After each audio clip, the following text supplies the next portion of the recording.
வார்து புயல் தாக்கத்திலிருந்து மீண்டுள்ள சென்னை மாநகர மக்கள் கிறிஸ்துமஸ் மற்றும் புத்தாண்டு கொண்டாட்டங்களுக்கு தயாராகி வருகின்றனர். வார்து புயலால் பண்டிகை கொண்டாட்டங்கள் வலுவிழந்து விடுமோ என்ற அச்சம் கொண்டிருந்த சென்னை நகர ஹோட்டல் மற்றும் கேளிக்கை விடுதி நிறுவனங்கள் தற்போது நிம்மதியடைந்துள்ளன. புயலின் தாக்கத்தில் இருந்து மீண்டு கிறிஸ்துமஸ் மற்றும் புத்தாண்டை வரவேற்க மக்கள் தயாராகிவிட்டனர். ஹோட்டல்களுக்கு பண்டிகையை கொண்டாட வரும் வாடிக்கையாளர்களின் எண்ணிக்கை அதிகரித்துள்ளதாக நிர்வாகிகள் தெரிவிக்கின்றனர்.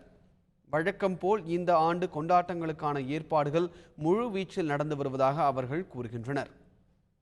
எங்களுக்கு ஒரு பயம் இருந்தது. இந்த மாதிரி கெஸ்ட் வர்றதும் ஹோட்டல்ஸை யூஸ் பண்ணுறது, பார்ட்டிஸ்க்கு வர்றதெல்லாம் கம்மியாகுமோ, ரூம்ஸ் எல்லாம் கம்மியாகுமோ, கிறிஸ்மஸ் கேக் வாங்க வரவங்க, செலிப்ரேஷன்ஸ்க்கு லஞ்ச் டின்னருக்கு வரவங்கலாம் கம்மியாகிடுமோன்ற ஒரு சின்ன ஒரு பயம் இருந்தது. ஆனால் அதையும் மீறி பார்த்திங்கன்னா 2 நாள் நேற்றுலேருந்தே சுமூக நிலைக்கு வந்தாச்சு. எல்லாருமே மூவ் பண்ணிட்டுருக்காங்க. நிறைய கெஸ்ட் வர ஆரம்பிச்சிட்டாங்க லாபிக்கு.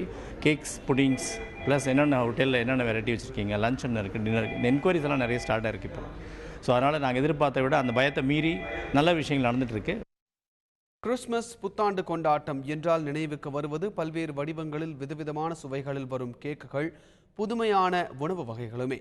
இந்த வருட புதுவரவாக கோஸ்ட் சுல்தானா பிரியாணி, லேம் சாப்ஸ் கமேலி, சீசேம் ட்ரையாங்கிள்ஸ், எக்ஸ்மெஸ் ரோல்ஸ் போன்ற உணவு வகைகளும், ப்ளம் கேக், கேக் புட்டிங் போன்ற கேக்குகளும் பரிமாறப்பட இருப்பதாக ஹோட்டல் நிர்வாகிகள் தெரிவித்துள்ளனர்.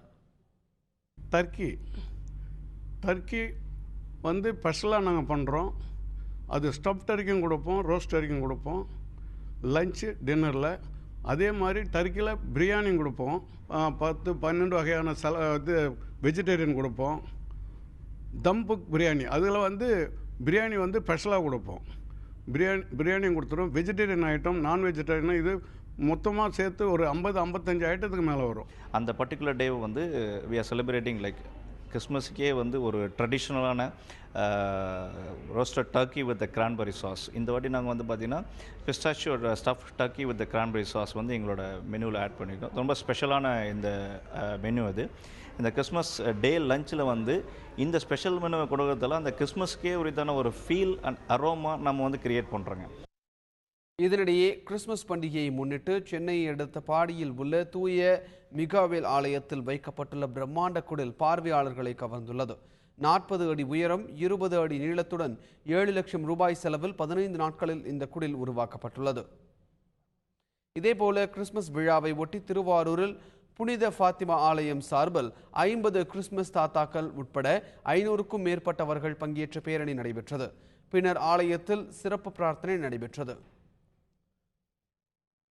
திருவண்ணாமலை மாவட்டம் தண்டாரம்பட்டில் பள்ளி மாணவ மாணவிகள் சைக்கிளில் பேரணியாக சென்று கிறிஸ்துமஸ் விழாவை கொண்டாடினர்.